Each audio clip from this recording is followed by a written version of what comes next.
아버지 하나님, 이 시간 하나님 앞에 그리스도 예수 안에서 성령의 도움 가운데 하나님 앞에 함께 모였습니다.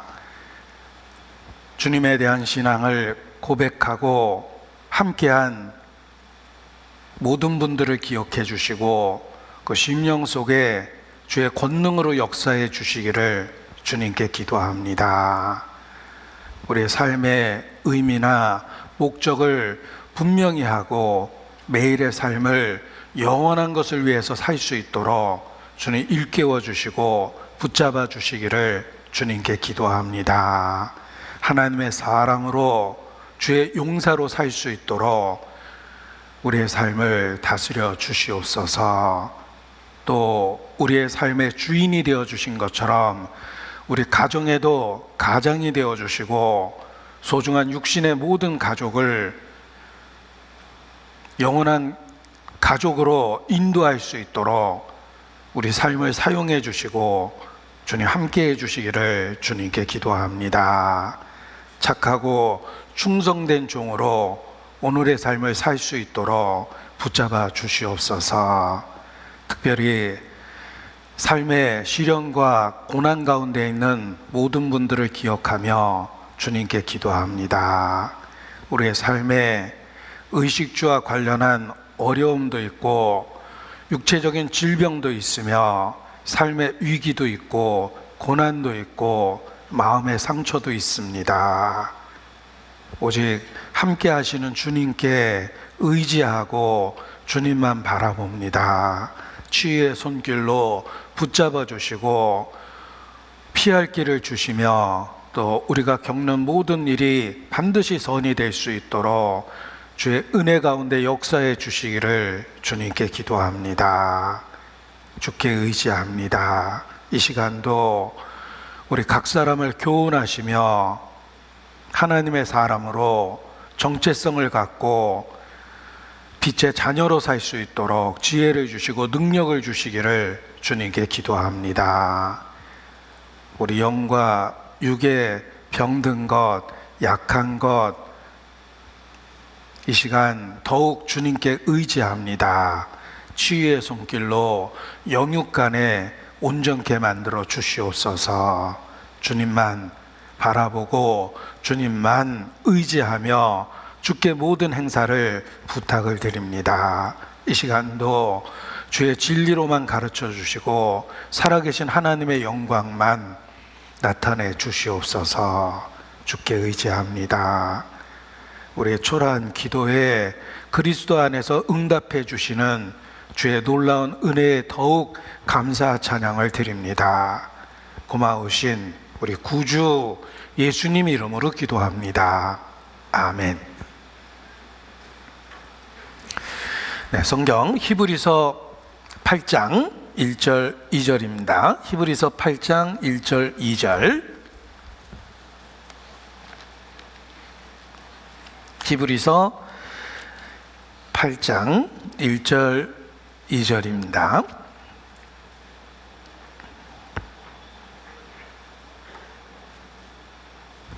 함께 읽겠습니다. 이제 하는 말의 중요한 것은 이러한 대제사장이 우리에게 있는 것이라. 그가 하늘에서 위엄의 보좌 우편에 앉으셨으니 성소와 참 장막에 부리는 자라. 이 장막은 주께서 베푸신 것이요 사람이 한 것이 아니니라. 매년 봉사회와 또 어머니회에서 한 해의 암송 말씀을 정하고 반복해서 그 말씀을 묵상하고 있습니다. 올해에도 히브리서에 나타난 대제사장 예수님에 관한 말씀을 모아서 함께 암송하기로 했습니다. 총 10개의 구절을 정해서 한 해 내내 반복적으로 묵상하고 그 의미를 우리 마음에 적용하고자 이렇게 암송 말씀을 정했습니다. 암송을 통해서 우리가 많은 유익을 받을 수 있기 때문에 역사 속에서도 신실한 성도들은 많은 성경 말씀을 외우기 위해서 노력을 했습니다. 우리 육체도 근육이 중요해서 이 근육량이 많아야지만 육체를 잘 지탱할 수 있다. 그래서 근육량을 유지할 수 있도록 끊임없이 관리를 해야 된다라고 이렇게 이야기합니다. 영적으로도 우리의 신앙생활이 그와 같습니다. 암송을 통해서 하나님의 말씀이 마치 근육량을 늘려서 우리 몸을 잘 지탱할 수 있듯이 신앙생활도 하나님의 말씀을 마음에 풍성히 담아둠으로 말미암아 우리 영적인 육체를 잘 간수할 수 있다라고 생각합니다. 그리고 암송을 통해서 필요한 적절한 상황 속에서 하나님의 말씀을 기억해내고 그리고 그리스도인으로서 올바로 살 수 있는 힘을 얻게 됩니다. 때마다 일마다 라는 표현처럼 성경을 암송하고 있으면 때마다 일마다 우리가 겪고 있는 상황 속에서 하나님의 말씀이 연결돼서 떠오르게 되어 있습니다. 그래서 하나님 말씀 가운데 기준을 정하고 올바로 살 수 있게 되는 것입니다. 그리고 우리가 겪고 있는 일상 속에서 우리가 겪는 일들을 암송한 말씀을 통해서 성경적인 관점에서 올바로 해석할 수 있게 됩니다. 우리 삶의 상황을 성경을 기준으로 해서 올바로 해석할 수 있게 되기 때문에 우리가 올바로 그리스도인으로서 살 수 있게 되는 것입니다. 그래서 하나님의 말씀을 암송하는 것은 말씀을 육신이 되게 하는 그런 좋은 방법이라고 생각합니다. 예수님도 한마디로 말씀이 육신이 되어 우리 가운데 거하신 분 이렇게 성경은 선언합니다. 우리가 암송을 통해서 우리에게 주신 말씀을 육신이 되게 하는 삶의 살이 되고 피가 되게 하는 그런 유익을 누릴 수 있다고 생각합니다. 그래서 의도적으로 중요한 주제의 말씀을 택하고 그것을 암송하는 것은 큰 유익이 있습니다. 그래서 특별히 히브리서에 나타난 대제사장 예수님에 대한 말씀을 이렇게 모아서 2026년 암송 말씀으로 정한 것입니다. 오늘 그 암송 말씀과 관련한 같은 주제로 우리가 붙잡아야 할 믿는 도리 대제사장 예수님에 대한 말씀을 같이 생각하고 교훈을 나누고자 합니다. 8장 1절입니다. 이제 하는 말의 중요한 것은 이러한 대제사장이 우리에게 있는 것이라. 자, 이것이 얼마나 중요한지를 분명하게 일깨워주고 있습니다. 우리는 미련하고 어리석어서 무엇이 중요한지 잘 깨닫지 못합니다.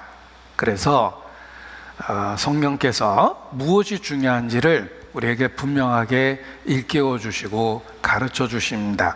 이것은 정말 중요하기 때문에 여기 중요하다라는 말을 먼저 해주셨습니다. 이제 하는 말의 중요한 것은, 자, 이게 정말 중요한 것이다. 우리의 사느냐 죽느냐를 결정할 수 있는 믿는 도리와 관련한 아주 중요한 말씀이다 라는 것을 먼저 일깨워 주는 것입니다. 지혜로운 자는 중요한 것을 중요하게 인식합니다. 모두가 중요하지만 비교했을 때 더욱 중요한 것을 인식합니다. 어리석은 자는 사소한 것에 집중하다가 중요한 것을 놓쳐버립니다. 자, 마술사들이 공연하는 것을 보십시오.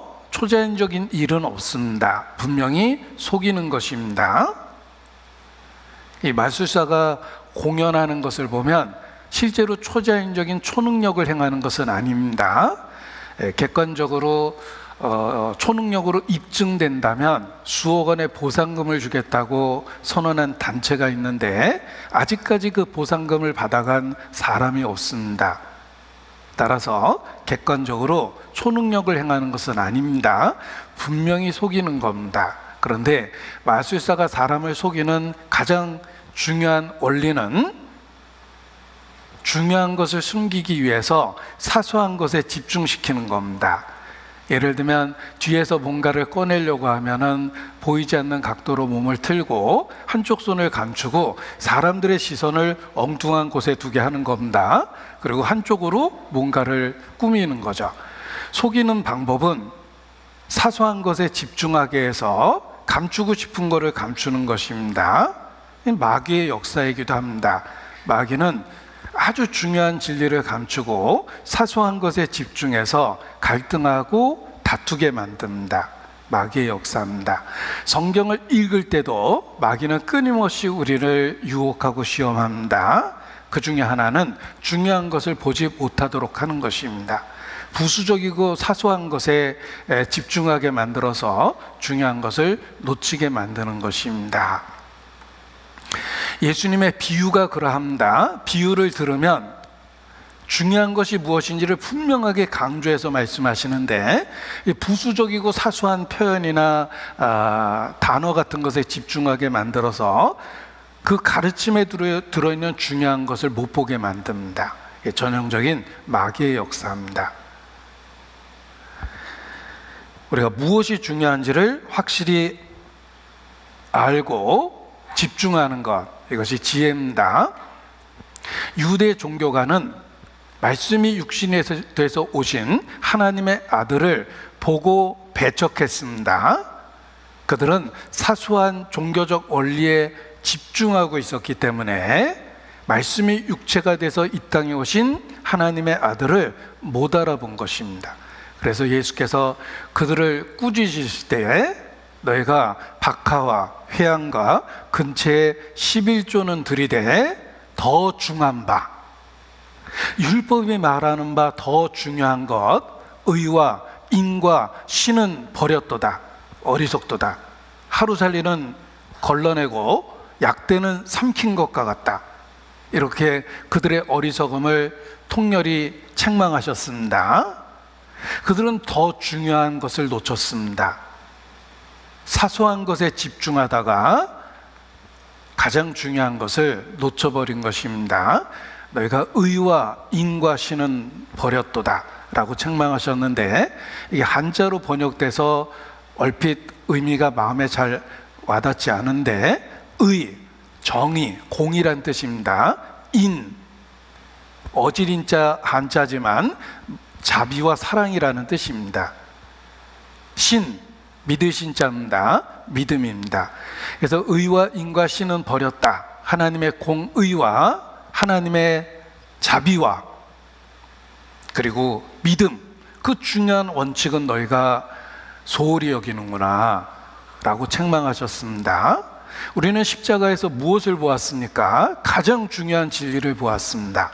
의와 인과 신을 본 겁니다. 우리가 십자가에서 발견한 진리는 예수께서 가장 중요하다고 말씀하신 의와 인과 신을 본 겁니다. 하나님의 공의가 성취될 수밖에 없었던 것, 우리를 사랑하신다는 진리, 그리고 그 모든 것이 우리의 것이 될 수 있는 방법이 믿음이라는 것입니다. 우리는 십자가에서 가장 중요한 진리를 보았고 믿고 붙잡게 되었습니다. 성령의 가르침 덕분입니다. 그래서 중요한 것을 중요하다고 인식하게 된 것입니다. 우리가 성령의 가르침 가운데서 올바로 인도하심을 받고 있다면 가장 핵심적이고 중요한 진리를 소중하게 여기고 목숨처럼 여기게 돼 있습니다. 가장 핵심적이고 가장 중요한 진리가 무엇일까? 한마디로 예수 그리스도입니다. 바울의 고백과 같습니다.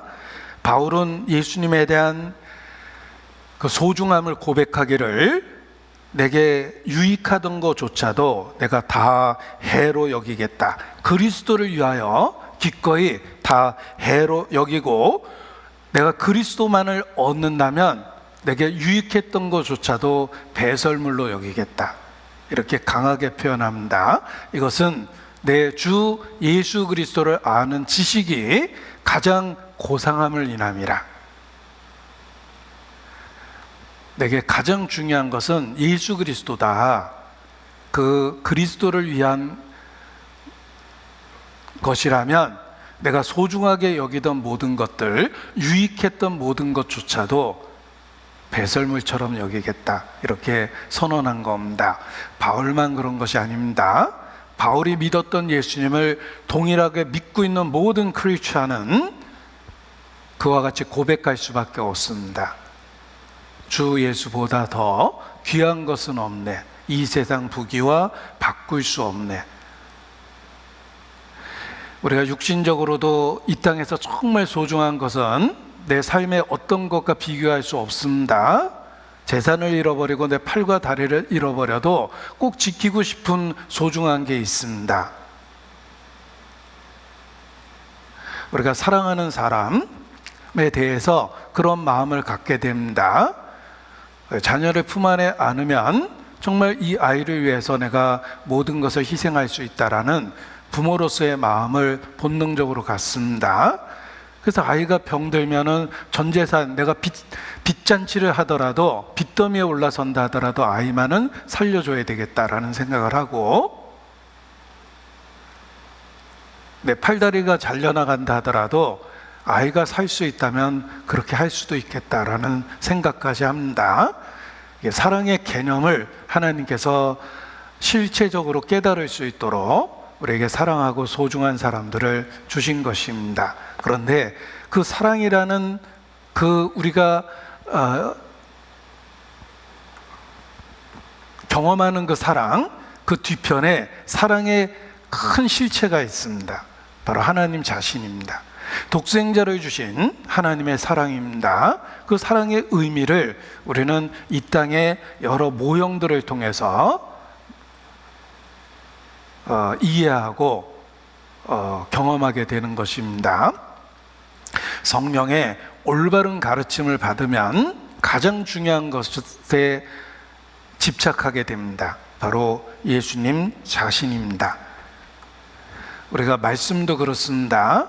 우리가 어떤 말씀이든지 성경적인 말씀을 올바로 들었다면 결과는 더 예수님께 가까이 나아가고 예수님께 집중되는 겁니다.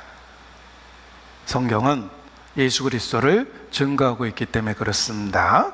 성령도 그러합니다. 성령이 오시면 그가 나를 너희에게 증거할 것이라. 성령이 오시면 예수님께 집중하게 되고 성령 충만을 받으면 예수 외에 아무것도 보이지 않게 됩니다. 가장 중요한 진리이기 때문에 그렇습니다. 가장 가치 있고 숭고한 진리이기 때문에 그렇습니다. 내 주 예수 그리스도를 아는 지식이 가장 고상함을 인함이라. 바울의 고백처럼 그렇습니다. 그래서 우리가 중요한 것이 무엇인지 올바로 인식하면 결론은 항상 예수 그리스도입니다.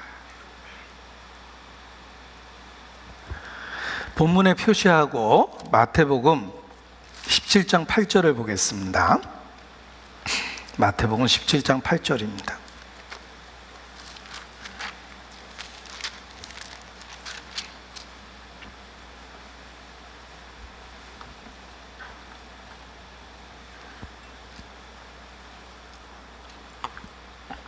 같이 읽겠습니다. 제자들이 눈을 들고 보매 오직 예수 외에는 아무도 보이지 아니하더라. 자, 이 제자들은 베드로와 야고보와 요한 세 사람입니다. 그들은 중요한 사건의 목격자입니다. 증인이기 때문에 그렇습니다. 왜 예수님은 중요한 사건에 이 제자 세 명을 데리고 가셨을까? 증인이 되도록 하신 겁니다. 세 명은 두세 증인이라는 증인으로서의 법적 효과를 확실히 하는 겁니다. 그들은 중요한 사건의 증인이 되었습니다. 예수님이 항상 늘 우리의 보기에 흠모할 만한 아름다운 것이 없었던 상태로 보였는데 성경에 기록된 예수님의 외모입니다. 풍채도 없고 초라해 보였고 우리 보기에 흠모할 만한 아름다운 것이 없었습니다. 그런데 그 예수님의 변화된 모습을 봤습니다. 빛처럼 완전하게 변화된 모습을 보았습니다. 그리고 놀라운 건 역사 속에 등장하는 모세, 엘리야가 그들의 눈앞에 나타난 겁니다. 엄청난 기적을 체험했습니다. 그들은 기적의 현장에 있었습니다. 그 사실만으로도 굉장한 감격하고 감동할 만한 일입니다. 그들은 그 놀라운 체험을 했습니다. 그런데 그 놀라운 체험 결과가 무엇입니까? 결국은 모세도 사라지고 엘리야도 사라지고 예수님도 다시 흠모할 만한 아름다운 것이 없는 평범한 모습으로 돌아와 있었습니다. 그런데 그 엄청난 체험 뒤에도 결론은 예수 외에 아무도 보이지 않았습니다. 우리의 모든 경험이 그러합니다. 결국은 가장 중요한 것이 무엇인지를 우리는 인식하고 예수님에게 집중하게 된다는 것입니다. 우리의 모든 체험 뒤에 오직 예수 외에 아무도 보이지 아니하더라라는 모습처럼 우리에게는 예수님만 남게 되는 것입니다. 왜냐하면 가장 중요하고 비교될 수 없는 진리 그 자체이기 때문에 그렇습니다. 그래서 제자들의 변화산상에서의 체험하는 그 기록 속에서도 우리가 무엇이 중요한지를 다시 일깨워 볼 수 있습니다. 모든 계시의 결론은 오직 예수입니다. 우리가 이 땅에서 믿음의 여러 과정을 겪고 삶을 마감할 때도 결국은 오직 예수 외에 아무도 보이지 않게 됩니다. 가장 중요한, 가장 고상한 진리 그 자체만 남게 되기 때문에 그렇습니다. 자, 가장 중요한 것 예수님 자신입니다. 그 예수님과 관련해서 대제사장이라는 그 의미를 우리에게 강조해 주고 있습니다. 이제 하는 말의 중요한 것은 중요하다고 그랬습니다. 이러한 대제사장이 우리에게 있는 것이라. 이러한 대제사장이 우리에게 있습니다. 그가 하늘에서 위엄의 보좌 우편에 앉아 계십니다. 하늘에서 위엄의 보좌 우편에 앉아 계시는 그분, 성소와 참 장막을 부리는 자며 주께서 친히 베푸신 실체입니다. 땅에 있는 성소와 성막은 모형입니다. 하늘에 있는 실체입니다. 거기에 모든 것의 주권자로 앉아 계시는 분, 예수님, 그분이 우리의 대제사장이라는 것입니다. 그래서 이제 하는 말의 중요한 것은 이러한 대제사장이 우리에게 있다. 이게 정말 중요한 거다라는 것을 일깨워주고 있습니다. 자, 예수님은 대제사장입니다. 지금 위엄의 보좌 우편에 앉아 계십니다. 그분이 우리를 위해서 지금도 역사하고 계십니다. 이것이 우리 신앙생활에 우리가 꼭 알아야 될 믿는 도리이며 붙잡고 있어야 될 핵심적이고 중요한 내용이라는 것입니다. 예수님은 우리의 대제사장으로 지금도 계시고 제사장으로서의 역할을 하고 계시다는 것입니다. 그래서 이 땅에서의 우리의 삶에 의미가 생기는 것입니다. 예수님은 대제사장입니다. 하나님과 우리 사이에 완벽한 중보자이십니다. 예수님이 대제사장이 되었다라는 의미를 우리는 구약을 통해서 배울 수 있습니다. 구약은 예수 그리스도를 증거합니다. 하늘에 있는 것들에 대한 모형으로서 이 땅에서의 규례를 정하셨습니다. 제사 규례를 정하셨습니다. 그리고 성소가 있었고 성막이 있었습니다. 그 복잡한 규례들은 예수님이 우리에게 어떤 의미인지를 가르쳐 주는 것입니다. 구약의 규례를 생각해 보십시오. 성막이 있습니다. 성소가 있습니다. 그곳에서 꼭 있어야 될 존재, 대제사장이 있습니다. 대제사장, 하나님께서 광야에 있는 이스라엘에게 요구하신 규례들입니다. 제사의 규례입니다. 성소와 성막이 있고 그곳에서 일하는 대제사장이 있어서 이스라엘 백성은 거룩한 하나님과 교통할 수 있었던 것입니다. 대제사장이 어떤 의미가 있을까? 하나님은 왜 대제사장의 규례를 정하고 그것을 엄격하게 요구하셨을까라는 의미를 생각해 보십시오. 자, 유대인들에게는 성막이라는 규례를 정해 주셨습니다. 성막이 있습니다. 특정한 장소에 특정한 시설물을 만들게 하셨습니다. 성막입니다. 이 성막에는 성소가 있습니다. 이 성소를 구별하면 성소와 지성소로 구별하는데 하나님을 만날 수 있는 지성소가 있었습니다. 성막 안에는 성소, 거룩한 구별된 곳이 있었고 그 규례가 참 복잡합니다. 5개의 기둥으로 첫 번째 방이 나타나고 두 번째 방은 4개의 기둥으로 세워져서 두 번째 방이 나타납니다. 5은 죄와 은혜를 나타내고 4개의 기둥은 하나님의 속성 성품입니다. 그리고 그 속성과 성품을 그룹이라는 천사, 능력 있는 천사 그룹이 지키고 있는 것입니다. 여기가 성소며 그 안이 지성소입니다. 우리는 이러한 복잡한 규례들을 구약을 통해서 읽을 수 있습니다. 이 복잡한 구약의 규례들, 그리고 대제사장이 피를 갖고 제사 드리고 이스라엘과 하나님이 화목하게 되는 규례들이 있습니다. 그러한 모든 규례는 하늘에 있는 예수 그리스도에 대한 모형이라는 것입니다. 예수님은 하늘에 있는 대제사장이 되셔서 지금도 그 위치에서 대제사장으로 중보의 역할을 하고 있다는 것입니다. 자, 구약에 하나님께서 성소와 성막에 대한 규례를 정하시고 대제사장에 대한 규례를 주셨습니다. 이 모든 것들은 예수님이 어떤 의미가 있는지를 가르쳐 주기 위한 과정이었습니다. 대제사장의 존재, 그리고 제사를 드려야 될 이유가 무엇입니까? 우리의 실체를 하나님 앞에 깨닫게 해주는 겁니다. 하나님 앞에 우리의 실체는 처참합니다. 죄가 있고 경멸스럽고 하나님이 도저히 견딜 수 없는 그런 악한 상태의 사람이 있다는 것입니다. 우리의 현재의 모습, 죄와 악의 비참함, 그 혐오스러움을 성막의 규례가 일깨워주는 겁니다. 이 모습 그대로 절대 하나님이 받아줄 수 없습니다. 왜냐하면 하나님은 너무 거룩하시고 우리는 너무 악하고 부정하기 때문에 그렇습니다. 제사의 복잡한 규례가 그것을 우리에게 가르쳐 줍니다. 내가 너희를 돌격할까 두렵다, 이렇게 말씀하셨습니다. 하나님이 우리를 쳐다만 봐도 본능적으로 돌격합니다.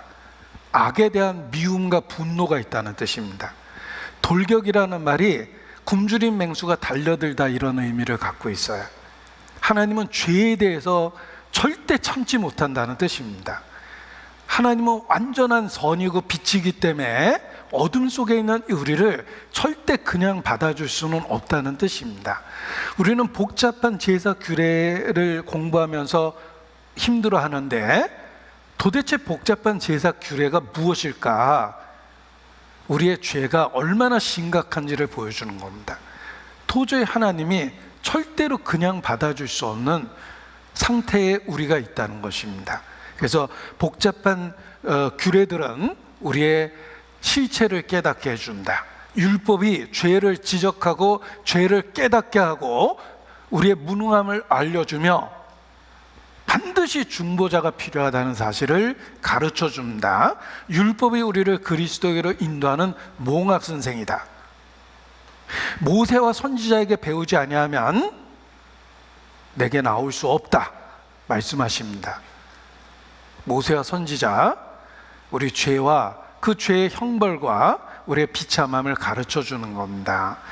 대제사장이라는 규례 자체가 우리 죄에 대한 고발입니다. 너의 실체를 좀 알아라 라는 뜻입니다.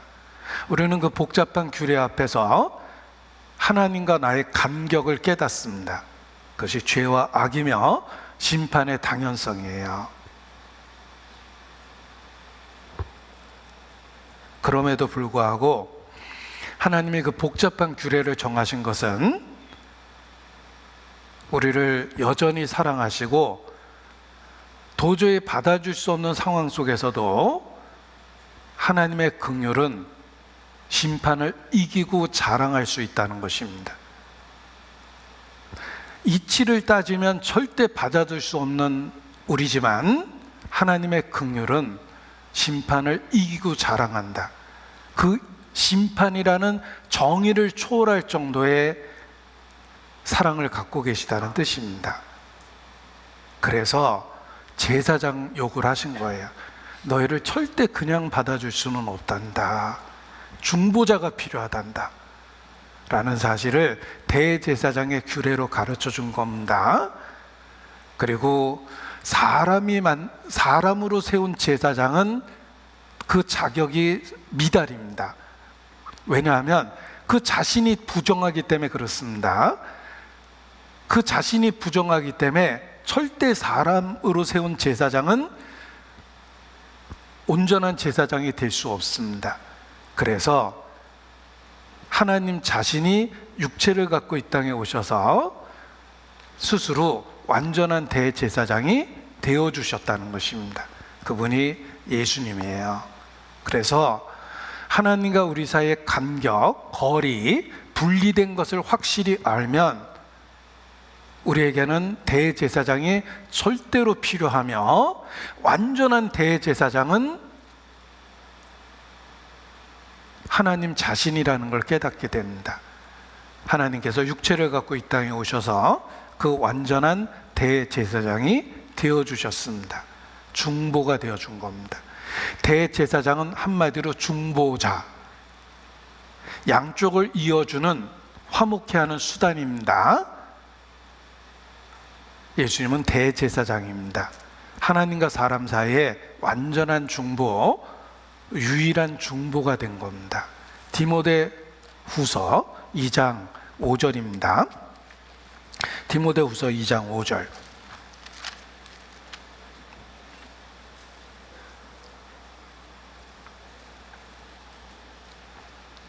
디모데 전서 2장 5절인가 봅니다.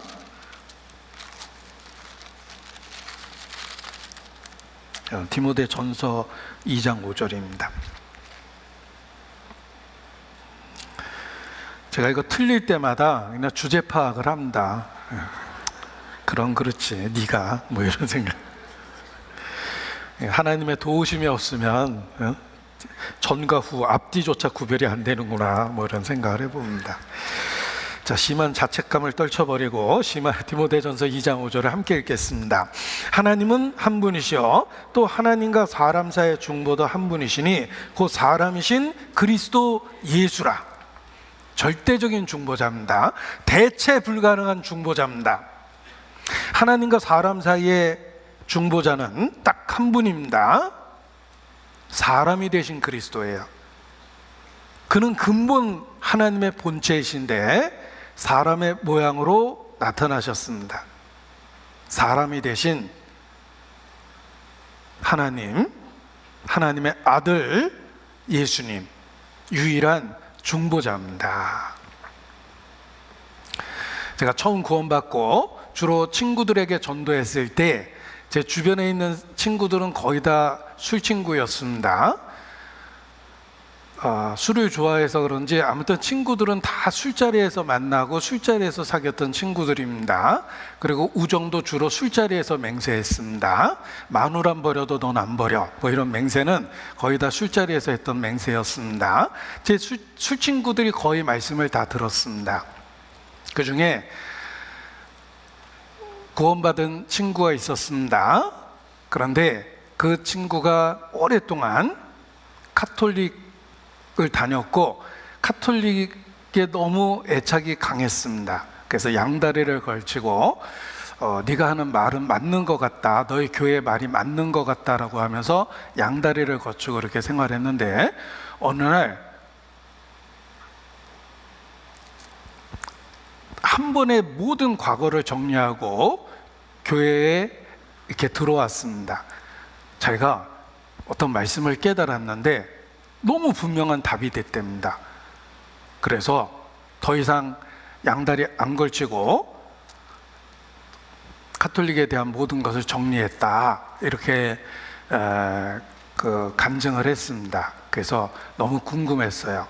너에게 그러한 답을 준 말씀이 도대체 뭐야? 하고 물어봤는데 그 친구가 대답하기를 디모데전서 2장 5절 이렇게 대답을 했습니다. 얼핏 평범해 보였던 그에게 충격적인 깨달음을 준 겁니다. 하나님과 사람 사이의 중보는 대체 불가능한 한 분입니다. 다른 방법이 있었다면 예수님은 절대 십자가에 죽지 않습니다. 대체 불가능한 한 분, 바로 예수 그리스도입니다. 이 가톨릭은 마리아를 공동의 어떤 중보자처럼 여깁니다. 중요한 교리예요.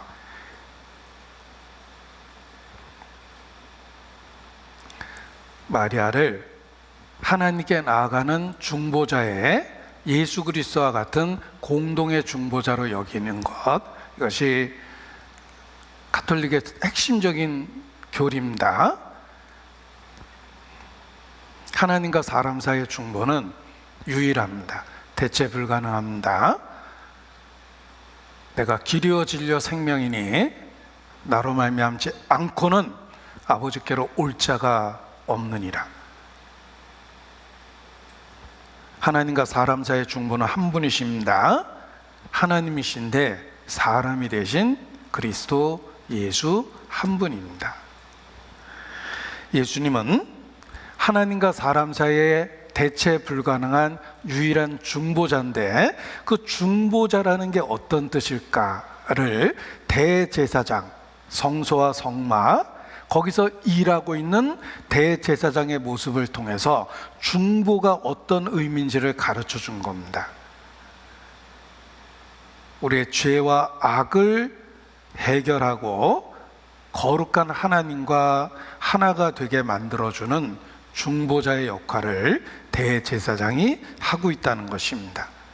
이 땅에 많은 대제사장들은 장차 오실 그리스도에 대한 예고와 예표일 뿐이었습니다. 진짜 대제사장이 이 땅에 오셨습니다. 하나님과 사람 사이의 유일한 중보가 되셨습니다. 바로 예수 그리스도입니다. 그가 우리의 대제사장이 됐다는 것입니다. 그리고 사람으로 세워진 다른 제사장과 구별해서 실체, 모형과 실체라고 이야기하고 큰 위대한이라는 수식어를 붙여서 설명하기도 합니다. 예수님은 큰 대제사장입니다. 이 큰이라는 말을 발음을 잘해야 돼요. 큰 이러면 너무 실감이 안 나잖아요. 큰 대제사장입니다. 히브리서 4장 14절입니다. 히브리서 4장 14절.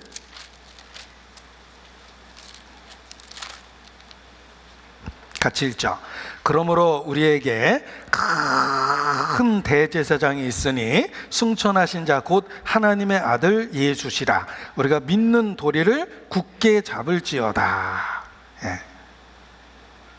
예수님은 사람들로 세워놓은 다른 제사장과는 구별된 하늘의 위엄의 보좌 우편에 앉아 계시고 성소와 참 장막, 하늘에 있는 장막에 부리는 자, 큰 대제사장이시다. 믿는 도리를 굳게 잡을지어다. 우리가 이러한 진리를 붙잡고 있는 것입니다. 자, 우리의 대제사장 되신 예수님, 그 예수님이 누구시냐면 14절 보십시오. 승천하신 자, 곧 하나님의 아들 예수시라. 하나님의 아들이기 때문에 하나님이라는 말이 붙어 있죠. 하나님 편에 서고 아들이라는 말이 붙어 있죠. 육체를 갖고 이 땅에 오셨기 때문에 사람 편에도 설 수 있어요. 하나님 편과 사람 편 양쪽의 중재자가 될 수 있는 유일한 분, 하늘과 땅을 이어주는 유일한 사닥다리 예수님입니다. 예수님은 하나님의 아들이기 때문에 신성과 인성을 갖고 있기 때문에 하나님과 사람 사이에 완전한 중보자가 되신 것입니다. 하나님이 육체를 갖고 이 땅에 오셔서 하나님의 아들이라고 불리워집니다. 따라서 중요한 사실이 있어요. 그에게는 죄가 없어요. 사람으로 세워진 제사장은 그 자신이 육체를 갖고 있기 때문에 제사 드리기 전에 먼저 자기를 위해서 제사를 드려야 됩니다. 자기 자신이 똑같은 연약함과 죄를 갖고 있기 때문에. 예수님은 하나님의 아들이기 때문에 인류 역사 속에서 유일하게 죄가 전혀 없으신 분입니다. 하나님의 아들이시거든요. 그래서 14절에 그게 강조된 거예요. 승천하신 자, 곧 하나님의 아들 예수시라. 우리가 믿는 도리를 굳게 잡을지어다. 예수님은 하나님의 아들인데 대제사장이 되었기 때문에 죄가 없으세요. 15절의 끝부분에 그렇게 써 있죠. 4장 15절. 죄는 없으시니라. 예수님은 죄가 없어요. 하나님의 아들이기 때문에. 7장 26절 같이 읽습니다. 이러한 대제사장은 우리에게 합당하니 거룩하고 악이 없고 더러움이 없고 죄인에게서 떠나 계시고 하늘보다 높이 되신 자라. 하나님의 아들이기 때문에 죄가 없습니다. 그는 거룩합니다. 악이 없습니다. 더러움이 없습니다. 죄인에게서 떠나 계십니다. 하늘보다 높이 되신 분입니다. 죄를 알지도 못하십니다. 그렇기 때문에 완벽한 대제사장이 되고 완벽한 중보자가 될 수 있었던 것입니다. 예수께서 자기를 비난하고 공격하는 유대 종교가들에게 말합니다. 너희 중에 누가 나를 죄로 책잡을 수 있겠느냐? 이런 말은 하나님의 아들 예수님만 할 수 있는 이야기입니다. 제가 똑같은 대사를 해보죠. 너희 중에 누가 나를 죄로 책잡을 수 있겠느냐? 밤새도록 할 수 있어요. 저도 할 수 있어요. 저의 단점과 약점과 올바르지 않은 것을 제 스스로 제가 지적하기 시작하면 밤새도록 할 수 있어요. 그리고 밤새도록 하고 해 뜨기 전에 제가 틀림없이 이렇게 할 겁니다. 목을 맬 거예요. 아마 가룟 유다처럼. 내 스스로 내 결정과 단점과 허물을 지적하자면 민감한 각성한 양심은 많은 죄를 고발합니다.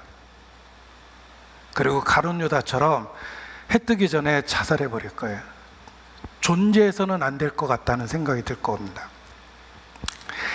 사람은 다 그렇습니다.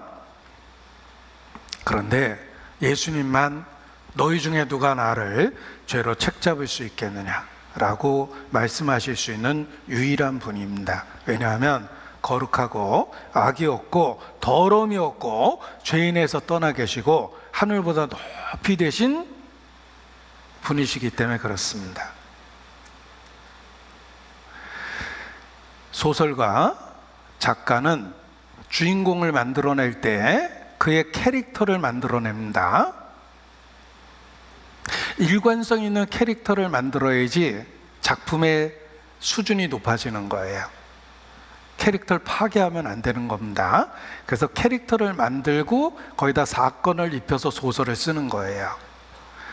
예를 들면 슈퍼맨이라는 소설을 쓰겠다 그러면 외계에서 온 사람, 생긴 외계인, 초능력이 있고 뭐 캐릭터를 만들고 거기다 사건을 입히는 거죠. 셜록 홈즈, 명탐정, 뭐 직업이 뭐고 나이는 몇 살이고 캐릭터를 만들고 사건을 입히는 겁니다. 인류 역사 속에서 그 어느 작가도 흠이 없는 캐릭터를 만들어내지는 못했습니다. 사람들이 만들어낸 소설 속의 캐릭터는 반드시 결점이 있어요. 그 작가가 갖고 있는 결점이 그대로 반영됩니다. 그래서 냉정한 기준으로 보면 단점이 끊임없이 드러나요. 그런데 그 어떤 작가도 만들어낼 수 없는 완벽한 캐릭터가 오직 성경에 있습니다. 바로 예수님이에요. 예수님의 캐릭터는 어떤 작가도 상상해낼 수 없는 완전한 캐릭터라고 이야기합니다. 그 어떤 상황에서든지 죄가 없고 완전했어요. 너희 중에 누가 나를 죄로 책잡을 수 있겠느냐? 그래서 예수님을 고발하고 죽이려고 했을 때 증인들이 와서 처음에는 쉽게 예수님을 고발했지만 하나도 입증해내지 못했습니다. 그러니까 냉정하게 빌라도가 죄가 없다고 3번이나 선언했어요. 그럼에도 불구하고 유대인은 죽여야 된다고 소리쳤죠? 그들의 악함을 보여준 거예요. 완전하고 완벽한 예수님을 사형으로 몰아갔으니 그들이 얼마나 악했는지를 보여주는 겁니다. 자, 예수님은 완전하신 분입니다. 하나님의 아들이기 때문에 그렇습니다. 육체를 가지신 하나님이기 때문에 죄가 없었습니다. 완전하신 분입니다. 예수님은 자신이 하늘로부터 왔다는 걸 분명하게 증거하셨습니다. 너희는 땅에서부터 났고 나는 하늘로부터니라. 아브라함이 나기도 전부터 내가 있느니라.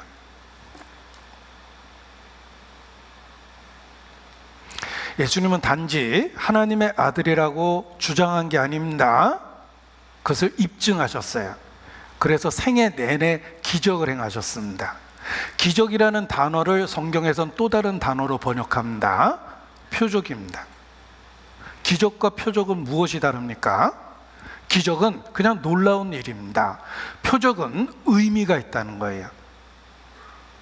예수님은 하나님만 할 수 있는 일을 하신 거예요.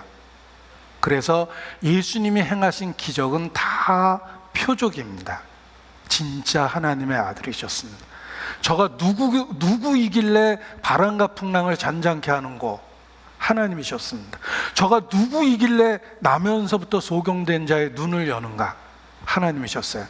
저가 누구이길래 물로 포도주를 만들어내는 걸까 하나님이셨어요. 저가 누구이길래 악한 영을 말 한마디로 내어쫓는 걸까? 돼지 2,000마리가 달려가면서 몰사 할 정도로 엄청나게 많은 악한 영을 한 번에 말 한마디로 쫓아내 버리십니다. 누구이길래? 진짜 하나님이셨어요. 누구이길래 죽은 자를 3번이나 살립니까? 진짜 하나님의 아들이셨습니다. 결정적인 증거는 그가 부활하셨어요. 부활하셨다는 말은 하나님이 그를 살리셨다는 뜻입니다. 하나님이 그를 살리셨다는 말은 그가 정말 하나님께로부터 왔다는 뜻입니다. 그의 모든 가르침과 주장이 하나님으로부터 왔다는 것입니다. 그래서 하나님께서 그를 살리셨어요. 부활하심으로 하나님의 아들로 인정되었습니다. 우리의 구세주는 부활하셨습니다. 단지 하나님의 아들이라고 주장한 게 아니라 사실로 입증하셨습니다. 부활하시고 40일 동안에 계시다가 승천하셨죠? 제자들이 보는 눈앞에서 승천하셨습니다. 왜 보는 눈앞에서 승천하십니까? 처음부터 하늘로부터 오신 분이라는 것을, 하늘로부터 올라가는 모습을 보여주심으로 말미암아 출처에 대한 것을 확증해 주신 거예요. 그는 하늘로부터 오신 분이었습니다. 그래서 지상에서의 마지막 모습이 승천이에요. 제자들이 보는 눈앞에서 올라가신 겁니다. 그는 진실로 하나님의 아들이었다. 우리도 그 사실을 관찰하면 백부장처럼 그렇게 고백할 수밖에 없습니다. 그는 진실로 하나님의 아들이셨습니다. 에베소서 4장 9절입니다. 에베소서 4장 9절. 9절 10절 함께 읽습니다. 올라가셨다 하였은즉 땅 아랫곳으로 내리셨던 것이 아니면 무엇이냐? 내리셨던 그가 곧 모든 하늘 위에 오르신 자니 이는 만물을 충만케 하려 하심이니라. 다시 올라가신 이유는 그가 그곳에서 오셨다는 걸 선포하고 증거한 겁니다. 조선시대 왕이 평복을 입고 백성들 사이를 돌아다니다가 천한 백정을 만나서 도움을 입었다고 가정해 보십시오. 사실은 내가 궁에서 왔네. 내가 자네 은혜를 여기서는 못 갚는데 내가 왕궁에 오면 갚도록 하겠네. 설마 하고 왕궁에 조심스럽게 갔습니다. 왕궁 앞에서 저 누군데요? 라고 말하자마자 왕궁문이 열리고 왕이 달려나오기 시작합니다. 그를 다시 왕궁에서 만났다는 말은 그가 왕궁에서 왔다는 게 사실이라는 뜻이에요. 예수님이 승천하신 이유는 정말 하나님으로부터 왔다는 걸 보여준 겁니다. 예수님은 하나님 자신이십니다. 보십시오. 그래서 이름이 임마누엘이에요. 이거는 미국 켄터키 창조과학관에 있는 전시물의 결론입니다. 저는 그 전시물의 결론에서 그 창조과학관이 왜 세워졌는지를 확실히 알게 됐어요. 창조에 대한 짜잘한 얘기를 하자는 게 아닙니다. 이 모든 것을 만드신 분이 하나님 자신이고 예수님은 하나님의 육체를 갖고 이 땅에 오신 분이라는 이야기를 하려고 창조과학관을 만든 거예요. 그래서 창조과학관의 출구에 있는 결론입니다. 임마누엘, 하나님이 우리와 함께 계시다. 마태복음 1장 22절 23절을 인용해 놨는데 예수님의 이름이 임마누엘이죠. 하나님이 우리와 함께 계시는 거예요. 예수님이 바람과 풍랑을 잔잔케 하고 병든 자를 고치고 죽은 자를 살리고 귀신을 내어 쫓은 것, 심지어 죽었다 살아난 부활하신 이유는, 하늘에 오르신 이유는 그분이 진짜 하나님이셨다는 거예요. Jesus is God. 이게 창조과학관의 결론이에요. Jesus is creator. 예수님은 하나님이고 창조주였다. I am. 나는 스스로 있는 자라. 구약 성경의 여호와라는 말을 신약 성경에 예수님 당시에는 헬라어를 썼죠. 헬라어로 에고 에임이에요. 그 에고 에임이라는 구약 성경의 여호와라는 말의 번역을 영어로 억지로 번역하면 I am, 나는 그냥 있다예요. 여기 그래서 대문자로 써놓은 거예요. 하나님 자신이란 뜻입니다. 예수님이 말끝마다 에고 에임이라는 말을 하셨거든요. 예수님은 하나님이십니다. 육체를 갖고 이 땅에 오셨습니다. 그래서 하나님과 사람 사이에 완전한 중보자가 될 수 있었습니다. 그리고 대제사장은 반드시 예물이 있어야 돼요. 대제사장이 하는 일이 제사를 드리는 일이기 때문에 대제사장과 제물은 분리될 수 없는 개념이에요. 대제사장이란 존재는 제사 드리는 존재이기 때문에 제물이 있어야 돼요. 예수님은 대제사장입니다. 뭘 바쳐야 될 예물이 있어야 됩니다. 바로 자기 자신이었어요.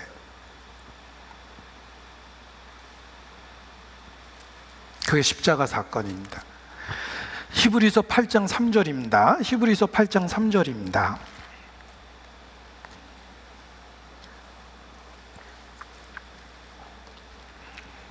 같이 읽죠. 대제사장마다 예물과 제사 드림을 위하여 세운 자니 이러므로 저도 무슨 드릴 것이 있어야 할지니라. 예. 땅에 있는 제사장들은 양과 송아지와 염소와 비둘기 이런 제물을 바쳤습니다. 하늘에 있는 위엄의 보좌 우편에 앉아 계신 제사장은 무슨 제물이 있습니까? 예, 자기 자신이었던 거예요. 그래서 육체를 갖고 이 땅에 오신 겁니다. 보라, 세상 죄를 지고 가는 하나님의 어린 양이로다. 예수님은 자기 자신을 제물로 삼은 겁니다. 자신이 대제사장이며 제사장은 뭔가 바칠 예물이 있어야 되는데 땅에 있는 것 말고 하나님 자신이 육체를 갖고 이 땅에 오셨습니다. 그 육체를 드린 거예요.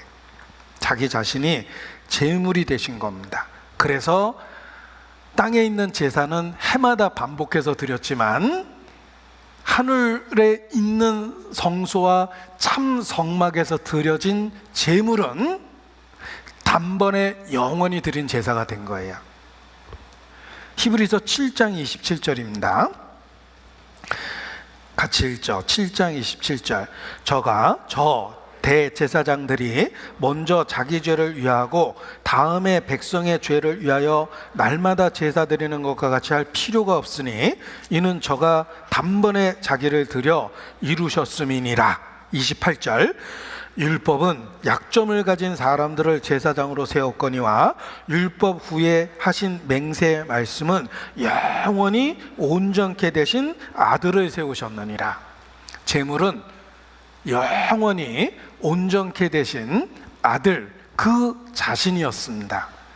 따라서 영원히 온전케 된 제사를 드릴 수 있어서 단번에 죄를 없이 하신 겁니다. 예수님은 제물이었습니다. 영원히 온전케 되신 아들이었는데 그 아들이 제물이 되었기 때문에 그 제사가 단번에 이루어져서 영원히 완전케 된 것입니다. 따라서 그 영원히 완전케 된 제사를 의지하고 하나님 앞에 나아가는 우리가 현재 어떤 모습이든지 어떤 죄를 지었든지 당당하고 담대하게 나아갈 수 있는 효력이 생긴 겁니다. 왜냐하면 이 효력은 영원히 온전케 되신 아들로 말미암아 드려진 제사기 때문에 속죄가 완전하고 영원하게 유효하게 되었기 때문에 그렇습니다. 그래서 어떤 상황에서든지 주여 나를 불쌍히 여기소서 하고 은혜의 보좌 앞에 나아갈 수 있게 된 것입니다. 이것이 그리스도인이 누리는 은혜입니다.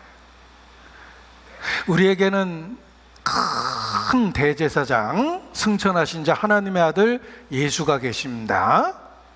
그분이 영원하고 완전한 자기 자신을 제물로 드려 단번에 속죄를 이루셨습니다. 이 사실을 믿고 하나님 앞에 우리는 어떤 상황에 있든지 어떤 죄를 지었든지 당당하게 담대하게 나아갈 수 있게 되었습니다. 내가 어떻게 하나님 앞에 나아갈 수 있을까? 그 피가 맘속에 큰 증거 됩니다. 그 피가 큰 증거 됩니다. 거룩하고 영원하고 완전한 제물이 되신 예수님 때문에 당당하고 담대하게 나아갈 수 있습니다. 히브리서 9장 13절 14절입니다. 히브리서 9장 13절 14절입니다.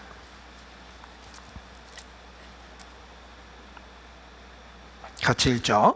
염소와 황소의 피와 및 암송아지의 죄로 부정한 자에게 부려 그 육체를 정결케 하여 거룩해 하거든 하물며 영원하신 성령으로 말미암아 흠없는 자기를 하나님께 드린 그리스도의 피가 어찌 너희 양심으로 죽은 행실에서 깨끗하게 하고 살아계신 하나님을 섬기게 못하겠느뇨. 그가 단번에 자기를 들여 속죄를 이루셨습니다. 구약의 제물로도 하나님 앞에 나아갈 수 있었는데 하물며 영원하신 성령으로 말미암아 흠없는 자기를 하나님께 드린 그리스도의 피를 통해서 우리가 하나님 앞에 나아갈 수 없겠느냐. 당당하고 담대하게 나아갈 수 있다, 이런 뜻입니다. 그래서 우리에게는 큰 대제사장, 승천하신 자 하나님의 아들 예수께서 계시고, 놀라운 것은 그 예수께서 제물이 되셨다는 것입니다. 온전하고 영원한 제물이 되셨습니다.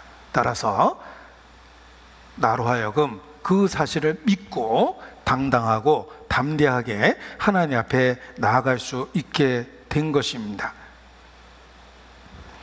이 제사 이야기를 보십시오. 성소와 장막에 대한 이야기가 있습니다. 대제사장이 있습니다. 그리고 제물이 있습니다. 그리고 그 제사를 드리는 죄인이 있습니다. 이 제사 드리는 모습 속에서 꼭 알아야 될 개념이 있습니다. 제사를 드리려고 찾아온 그 죄인은 제물을 바칩니다. 그 죄인과 제물은 동일시 되는 거예요. 그래서 죽어야 될 죄인을 짐승을 죽이는 겁니다. 동일시 됐기 때문에. 그리고 그 제사를 수행하는 대제사장도 제물과 동일시 돼서 하나님 앞에 제물을 갖고 나아가게 되는 거예요. 자, 제사 드리는 사람, 제물, 그리고 제사를 드리는 대제사장은 동일시라는 개념을 갖고 있어요.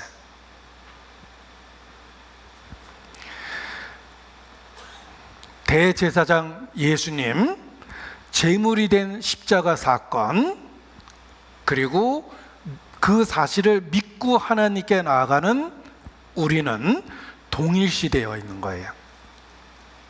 그게 제사 개념이에요. 하나님이 제물을 받아주셨다는 말은 나를 받아주셨다는 뜻이에요. 왜냐하면 동일시되어 있거든요. 그 속죄 제사가 바로 제사 드리는 사람과 대제사장과 제물이 동일시되었다는 뜻을 가르쳐주며, 하나님이 제물을 받아주고 예수님을 대제사장으로 하나님 우편에 있게 하셨다는 이야기는 곧 우리 자신을 받아주고 하나님 우편의 위치를 갖게 하셨다는 뜻이에요. 그래서 그가 하나님 우편에 앉으셨을 때 우리도 함께 앉은 거예요. 그게 성경이 가르쳐주는 개념입니다. 골로새서입니다.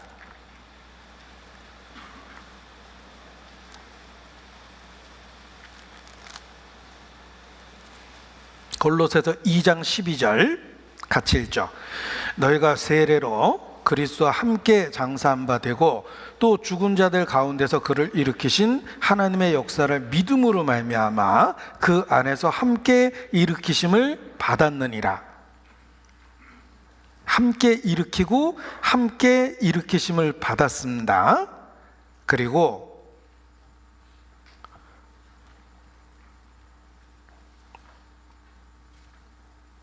3장 1절 그러므로 너희가 그리스도와 함께 다시 살리심을 받았으면 위의 것을 찾으라. 거기는 그리스도께서 하나님 우편에 앉아 계시느니라. 예수님이 앉아 계신 그 위치에 우리의 위치도 거기다 두신 거예요. 그래서 함께 죽고 함께 살리시고 함께 앉히시고 그리고 함께 영광 중에 나타난다. 그리스도와 동일시되는 것으로 받아주겠다는 뜻이에요. 이것이 제사 의미입니다. 우리는 이러한 믿는 도리를 생각하고 굳게 잡아야지만 하나님 앞에 그리스도인으로서의 정체성을 갖게 됩니다. 그래서 히브리서 3장 1절입니다. 히브리서 3장 1절.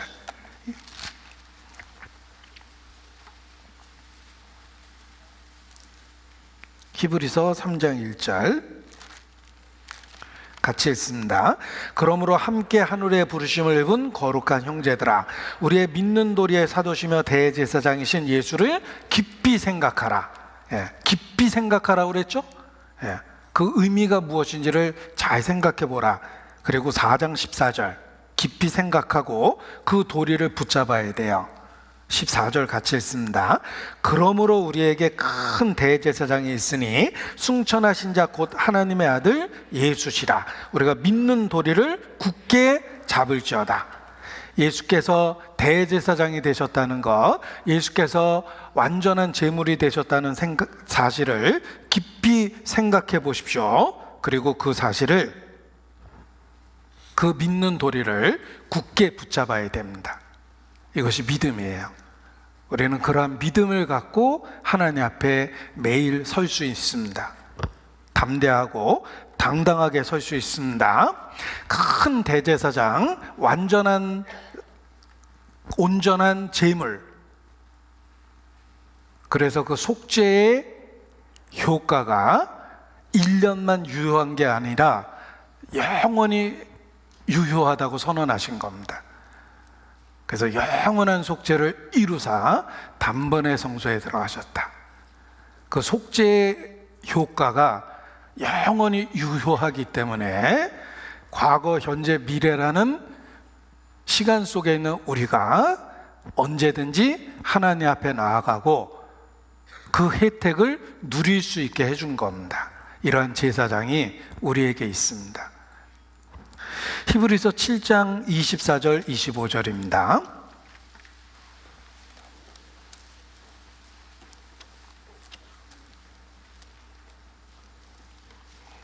(24절) (25절) 같이 읽습니다.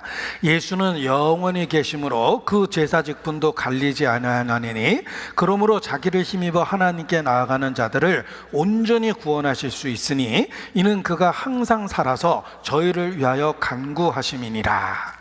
자, 예수는 영원히 계십니다. 대제사장으로서의 위치도 영원하고 또 제물의 효과도 영원히 유효합니다. 이 사실을 믿고 하나님께 나아가는 자는 계속해서 그 혜택을 누리고 살 수 있게 됩니다.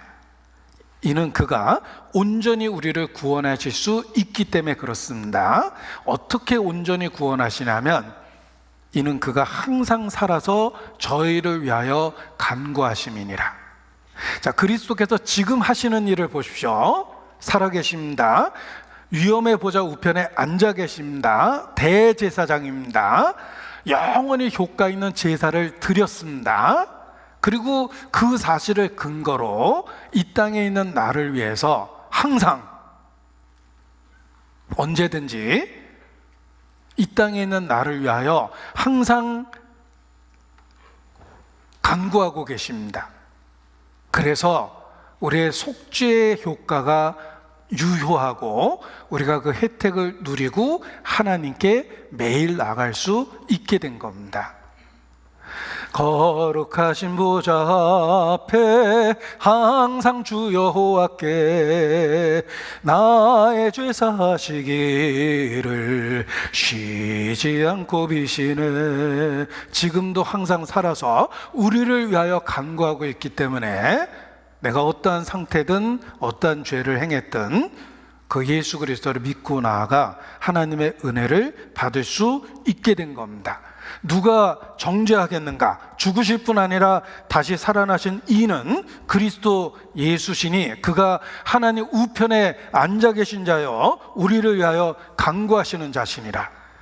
사망아, 너의 쏘는 것이 어디 있느냐? 그렇게 외칠 수 있습니다. 누가 우리를 정죄하겠습니까?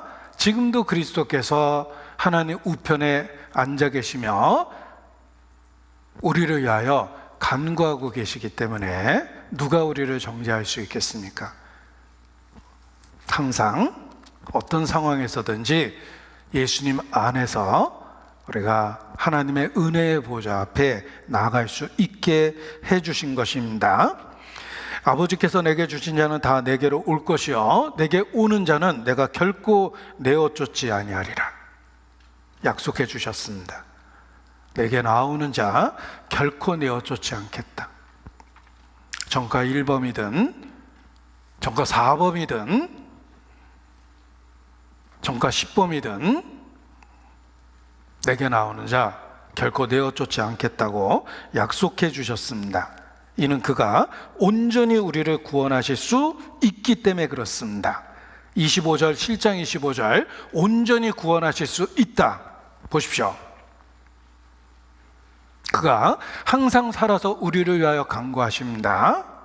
그래서 현재 그의 대제사장으로서의 사역이 계속되고 있기 때문에 우리를 온전히 구원하실 수 있습니다. 나의 과거로부터. 나의 과거가 나한테 분리될 수가 없죠. 내가 한 짓은 평생 나를 따라다니게 돼 있어요. 7 귀신 들렸던 막달라 마리아, 과거가 붙어 있죠? 그럼에도 불구하고 건지십니다. 현재 죄의 유혹으로부터도 건져주십니다. 왜냐하면 온전히 구원하시기 때문에. 내게 불확실한 미래가 있고 연약한 육체가 있지만 그 미래로부터도 온전히 구원하십니다. 왜냐하면 대제사장으로서의 사역이 계속되고 있기 때문에 그렇습니다. 과거, 현재, 미래 우리는 시간 속에서 불안하지만 그럼에도 불구하고 믿음을 갖고 찬양할 수 있습니다. 우리 구세주는 대제사장이며 온전히 구원하실 수 있기 때문에 그렇습니다. 그 온전이라는 말이 시간 속에서는 과거, 현재, 미래가 될 것입니다. 그리고 나의 실체 속에서도 온전히 구원하셔요. 나의 실체가 뭡니까? 죄성이라는 육체가 있습니다. 아담 안에서 물려받은 연약한 악한 성품이 있습니다. 나의 연약함, 현재 내 안에 있는 죄성으로부터도 주님은 나를 온전히 구원하셔요. 베드로가 예수님을 보고 물에 발을 내딛었을 때 기적이 일어납니다. 물 위를 걸었죠.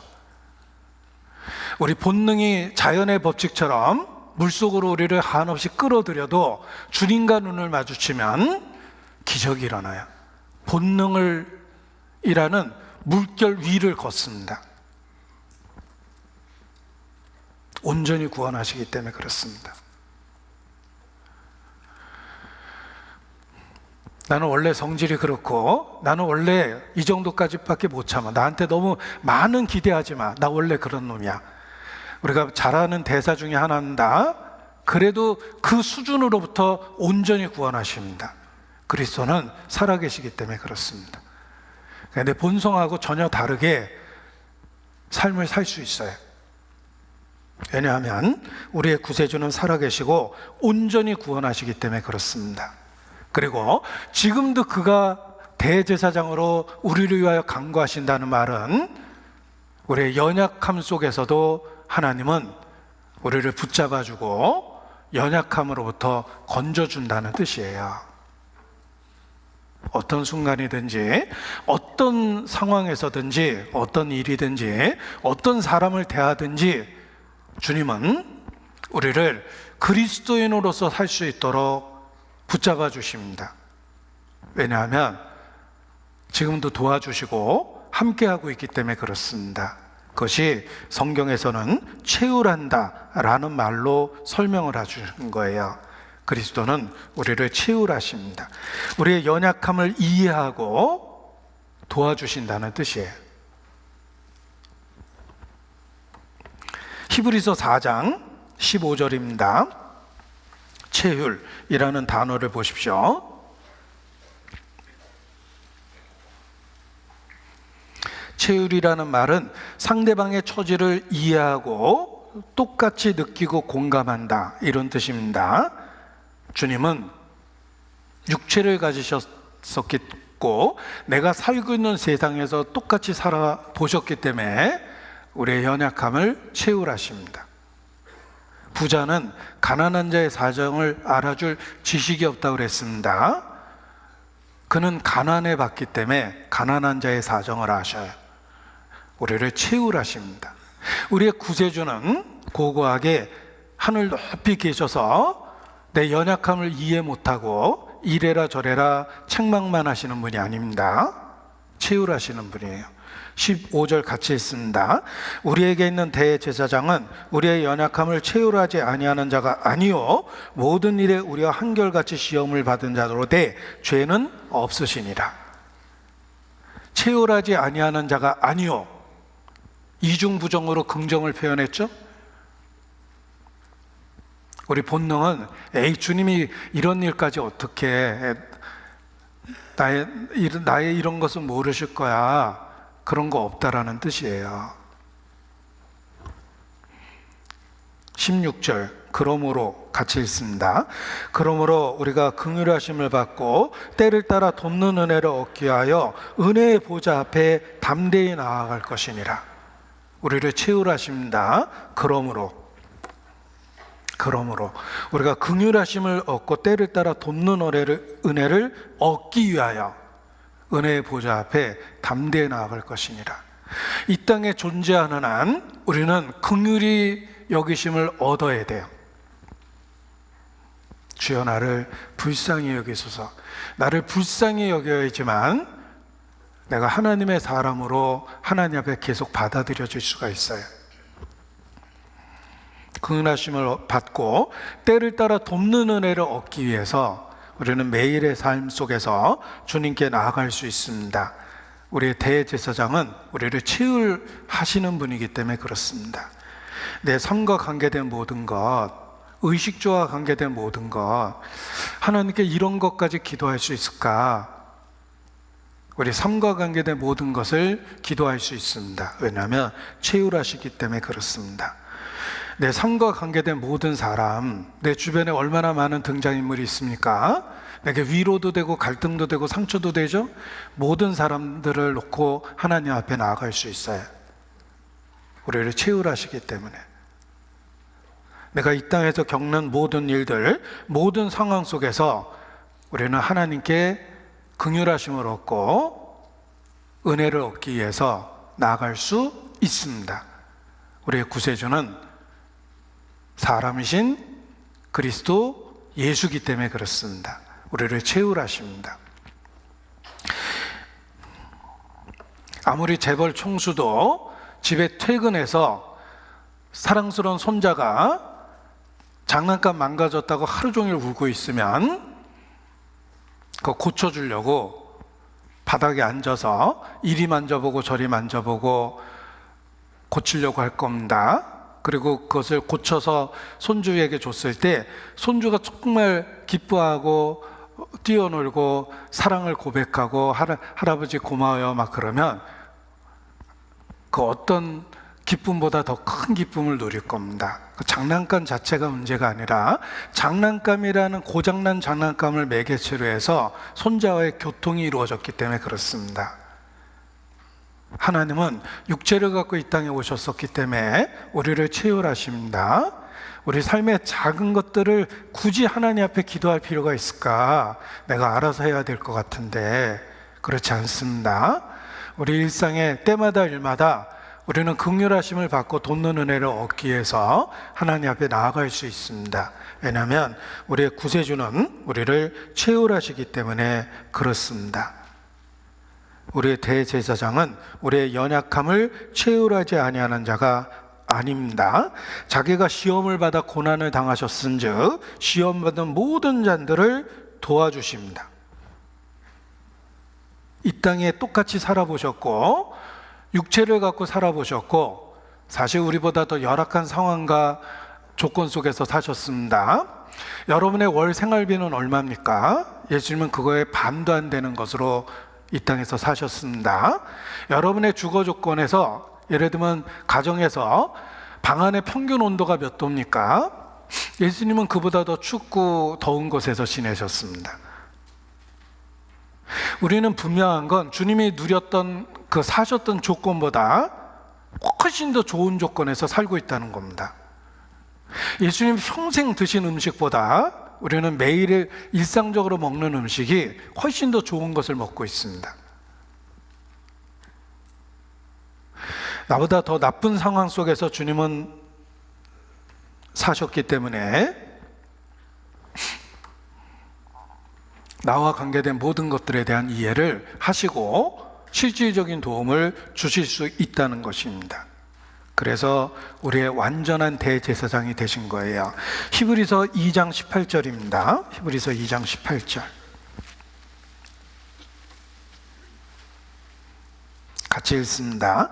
자기가 시험을 받아 고난을 당하셨은즉 시험 받는 자들을 능히 도우시느니라. 이 땅에서 우리가 어떤 일을 겪든 주님은 함께 하시고 도와주실 수 있습니다. 채울하시기 때문에 그렇습니다. 시편 103편을 보겠습니다. 14절입니다. 시편 103편 14절.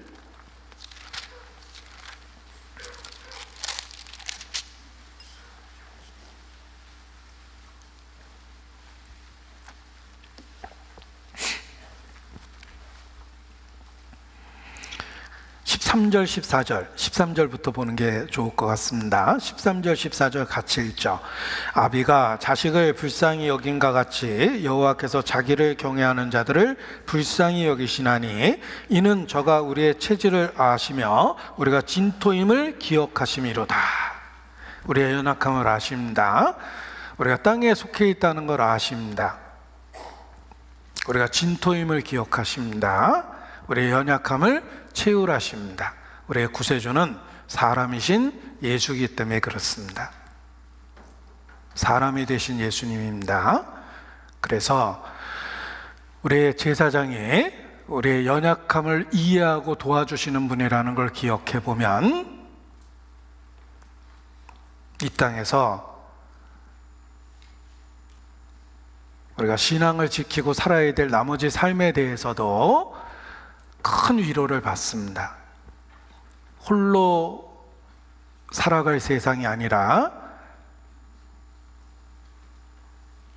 우리의 연약함을 도와주시는 주님과 함께 사는 세상이기 때문에 불확실한 이 땅에서의 삶 앞에서도 담대할 수 있는 겁니다.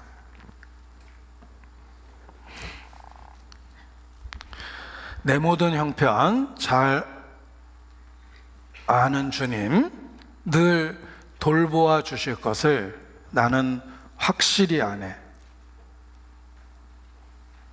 라는 찬양의 가사가 있습니다. 제가 멜로디가 잘 기억이 안 나서 그냥 가사만 소개해 드렸는데, 내 모든 형편 잘 아는 주님, 늘 돌보아 주실 것을 나는 확실히 아네. 내 모든 형편 잘 아시는 주님, 그걸로 끝나는 게 아닙니다. 그냥 알고만 계시는 분이 아니라는 거예요. 때마다 일마다 돕는 은혜를 얻을 수 있습니다. 긍휼하심을 받을 수 있어요. 이러한 대제사장이 우리에게 있기 때문에 그렇습니다. 그래서 우리는 잦은 실패 속에서도 연약함 속에서도 울고 울고 주님 앞에 다시 매달릴 수 있습니다. 주의 긍휼하심을 받을 수 있고 때를 따라 돕는 은혜를 얻을 수 있습니다. 70번에 7번이라도 내게 용서를 구하면 용서하라라고 말씀하신 것은 우리를 향한 주님의 마음을 보여준 겁니다. 우리가 이 땅에서 연약한 육체를 갖고 유혹이 많은 세상에서 두루다니는 사탄의 위협까지 받습니다. 70번에 7번 넘어질 때도 있지만 우리는 대제사장 되신 예수님을 통해서 긍휼하심을 받고 돕는 은혜를 얻을 수 있습니다. 그래서 신앙을 지킬 수 있는 것입니다. 우리가 원수되었을 때 그 아들의 죽으심으로 말미암아 하나님으로 더불어 화목되었은즉 화목된 자로서는 더욱 그의 살으심을 인하여 구원을 얻을 것이니라.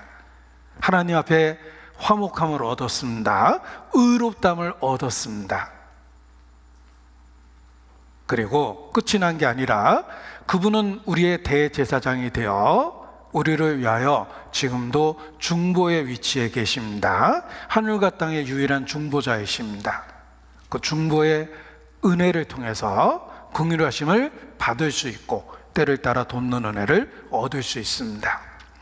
자, 너희는 이 땅에서 나그네여 이방인이라 말씀하십니다. 나그네여 이방인입니다. 외국에, 낯선 외국에 그 나라 말을 한마디도 못하는 상황 속에서 또 그 나라 관계된, 예를 들면 돈도 없다고 생각해 보죠. 여비도 없습니다. 돈도 없고 그 나라 관계된 돈이 없습니다. 그리고 그 나라 말 한마디도 못합니다. 그런데 외국에 툭 홀로 떨어져 있다고 생각해 보십시오. 공황 상태가 일어날 겁니다. 제가 선교 갔다가 이렇게 복잡한 시내를 돌아다니는데 일행 중에 한 사람이 없어졌어요. 그래서 거꾸로 이렇게 찾으면서 오다가 그래도 다행인 건 짧은 시간 안에 다시 만났는데 이분이 거의 이렇게 공황 상태에 있는 걸 봤어요. 왜냐하면 주변에 있던 분이 순식간에 없어지고 다 낯선 외국 사람 속에 자기가 딱 떨어져 있거든요. 말 한마디도 못하고 돈 한 푼도 없었습니다. 공황 상태가 된 거예요. 자, 우리는 이 땅에서 외국인과 이방인입니다. 세상 사람과 말도 잘 안 통해요. 성경 얘기하면 못 알아듣죠. 예, 우리가 갖고 있는 그 귀하고 가치 있는 것들을 이 사람들은 가치 없게 여깁니다. 우리는 이 땅의 나그네와 이방인 같습니다. 그런데 보십시오. 그 낯선 곳에 가이드, 함께하는, 동행하는 사람이 있다고 해보십시오. 예를 들면 선교사님과 지금 함께 낯선 외국을 돌아다니고 있어요. 그러면 낯선 곳에 가도 하나도 불안하지 않습니다. 어디서 잘지 익숙한 선교사님이 예약까지 해놓고 또 경비도 다 알아서 얼마 들지 알기 때문에 준비해서 사용하고 있고 또 말도 안 통하지만 데리고 다니면서 밥도 사주고 다 합니다. 선교사님하고 같이 다니면 불안감이 없어지죠. 이 땅에서의 우리의 삶이 그렇습니다. 우리가 그리스도인으로서의 정체성을 지키는 건 외국에 있는 것과 똑같습니다. 그런데 어떻게 신앙을 지키고 살겠습니까? 이 땅에서 대제사장이라는 주님의 중보가 있다는 거예요. 그래서 출국하기 전까지 그 선교사의 도움을 얻을 수 있는 것처럼 우리가 이 땅에 있는 동안에 주님의 도우심과 인도하심을 받고 신앙을 지키고 살 수 있다는 것입니다. 자, 이러한 대제사장이 우리에게 있습니다. 대제사장 되신 예수를 깊이 생각하라. 하나님의 아들 예수, 그가 우리의 대제사장이 되셨습니다. 그 믿는 도리를 굳게 붙잡아 보십시오. 그러면 매일의 삶에서 우리가 신앙을 지키고 그리스도인으로 승리하며 살 수 있습니다. 우리는 홀로 고군분투하는 전투 속에 있는 것이 아니라 우리의 대제사장 되신 주님과 함께 이 땅에서의 영적 전쟁을 싸우고 있는 것입니다. 너희가 세상에서는 환난을 당하나 담대하라. 내가 세상을 이기었노라 선언하셨습니다. 우리는 승리를 선포한 주님과 함께 이 땅에 있습니다. 이제 말하는 것의 중요한 것은 이러한 대제사장이 우리에게 있습니다. 믿는 도리를 굳게 붙잡으면 매일의 삶을 그리스도인으로서 승리하며 살 수 있습니다. 기도하시겠습니다. 아버지 하나님, 소망 없었던 저희를 예수 그리스도를 통하여 구원해 주시고 이 땅에서의 삶 가운데도 함께 해주시고 보호해 주시고 인도해 주시며 붙잡아 주시는 것 주님께 감사 찬양을 드립니다. 매일의 삶 속에 주의 긍휼하심을 받고 또 때마다 일마다 돕는 은혜를 얻기 위하여 주님 앞에 나아갈 수 있도록 우리를 일깨워 주시고 붙잡아 주시기를 주님께 기도합니다. 이 땅에서의 삶을 마치고 신앙의 졸업장을 따는 그날 기쁨 가운데 영광 가운데 주님 만날 수 있도록 모든 것을 다스려 주시옵소서. 온전히 주께 의지합니다. 아직 구원 얻지 못한 이뤄진 가족들도 우리를 사용해 주셔서 한 영혼 한 영혼 이끌어 주시기를 주님께 기도합니다. 고마우신 우리 구주 예수님 이름으로 기도합니다. 아멘.